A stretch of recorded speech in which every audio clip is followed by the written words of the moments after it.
नमस्कार दोस्तों, मैं अनिकेत और आप सभी का स्वागत है हमारे YouTube चैनल फिजिक्स गुरु में। दोस्तों, आज की ये वीडियो लैब असिस्टेंट साइंस के सभी उम्मीदवारों के लिए बहुत ही ज्यादा जरूरी होने वाली है, क्योंकि आज हम बात करेंगे पासिंग रूल्स की। पेपर फर्स्ट और पेपर सेकंड में कितने परसेंट जरूरी है आपको।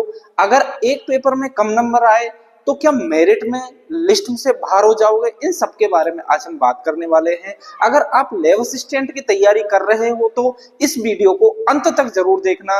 अगर आप चैनल पर नए हो तो चैनल को सब्सक्राइब और बेल आइकन को जरूर दबा देना।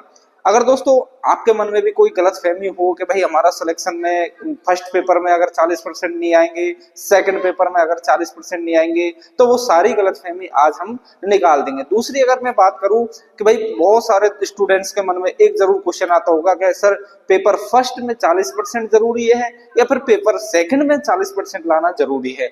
दूसरा एक क्वेश्चन और जनरली आपके आता होगा, अगर एक पेपर में कम नंबर आ गए तो क्या सिलेक्शन कैंसिल हो जाएगा। तो दोस्तों आज इस वीडियो में ऑफिशियली रूल के हिसाब से आपको पूरा कंफ्यूजन क्लियर हो जाएगा। सबसे पहले मैं थोड़ा सा आपको एग्जाम पैटर्न के बारे में समझा देता हूं कि भाई हमारा एग्जाम पैटर्न क्या है। तो एग्जाम पैटर्न मैंने आपको कई बार बता दिया, एक बार और बता दूं। हमारे साइंस के जो स्टूडेंट हैं, हमारे साइंस के जो भी विद्यार्थी है, साइंस के विद्यार्थियों के लिए दो पेपर होने वाले हैं, पेपर फर्स्ट और पेपर सेकंड।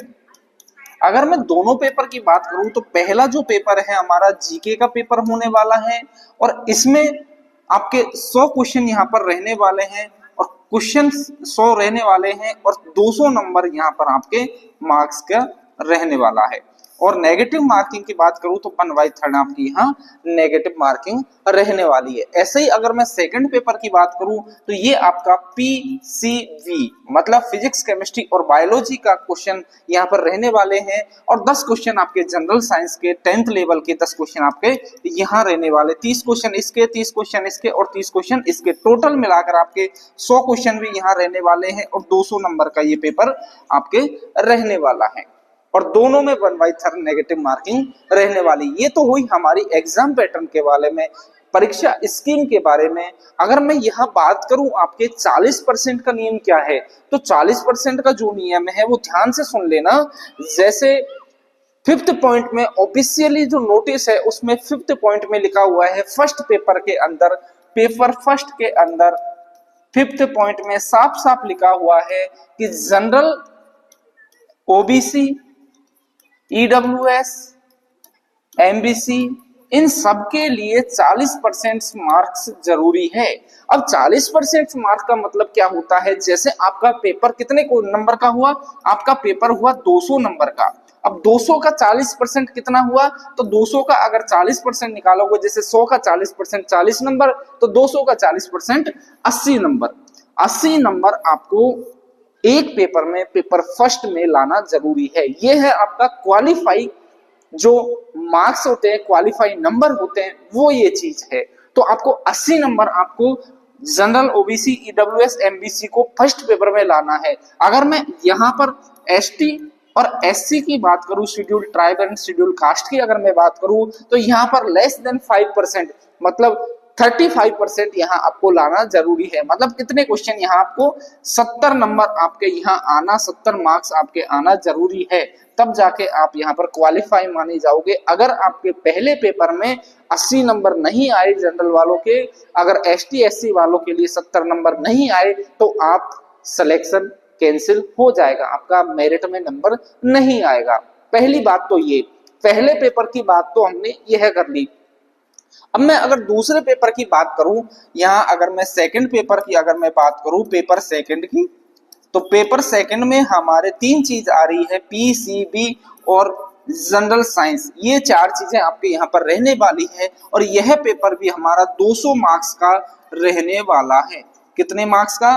200 मार्क्स का यहाँ पर रहने वाला है। इसमें भी अगर आपने नोटिफिकेशन, ऑफिशियली जो नोटिफिकेशन है वो बहुत अच्छे से पढ़ा हो, तो सेकंड जो पेपर है उसमें भी 5th पॉइंट यही लिखा हुआ है जो ऊपर मैंने समझाया। मतलब आपको 80 number general, OBC, and EWS MBC के लिए 80 नंबर लाना 200 में से बहुत ही सफिशिएंट है, जरूरी है।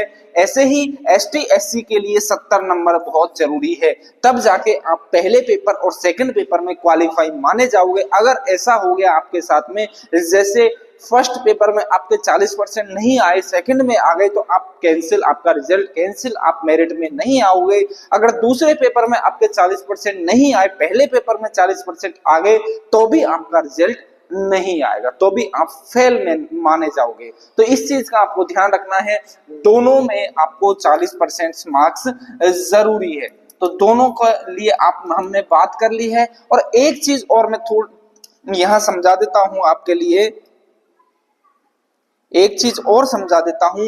एक नियम और है आरएसएमएसएसबी का, आरएसएसबी का एक नियम और है 10% नियम। अब 10% का रूल्स क्या होता है? 10% का रूल्स क्या होता है? कई बच्चों के मन में ये जरूर डाउट आता होगा कि भाई 10% का नियम, अगर आपने अच्छे से नोटिफिकेशन पढ़ा हो तो 10% का नियम भी वहां लगा हुआ है। अब 10% का नियम क्या होता है? जैसे किसी भी बच्चे ने, किसी भी विद्यार्थी ने 100 क्वेश्चन करे, अब 100 क्वेश्चन में से उसमें से 90 क्वेश्चन उसने लगा दिए और 10 क्वेश्चन उसने छोड़ दिए, 10 क्वेश्चन उस पे नहीं आए। ठीक है, हम भी ऐसे ही करते हैं, जैसे नेगेटिव तो करे क्यों, छोड़ देते हैं। पर यहाँ आरएसएसबी का एक नियम है, ध्यान रखना है। जैसे आपके ए, वी, सी और डी और एक ऑप्शन और रहता है ई ऑप्शन। अब 4 ऑप्शन तो आपके ऐसे रहते हैं जिनमें आपके जैसे कोई भी क्वेश्चन होता है उसका आंसर लिखा होता है। 5वां क्वेश्चन वह होता है जिसमें साफ साफ लिखा होता है कि भाई इसका आंसर मेरे को नहीं आता है और मैं आंसर नहीं लगाता, तो मुझे क्या लगाना है? ई ऑप्शन यहाँ पर हमको मार्क्स करना है। अगर आपने ई ऑप्शन मार्क नहीं किया है तो आपके यह क्वेश्चन नेगेटिव मार्किंग माना जाएगा, यह क्वेश्चन आपका नेगेटिव मार्किंग माना जाएगा। सॉरी, एक मिनट।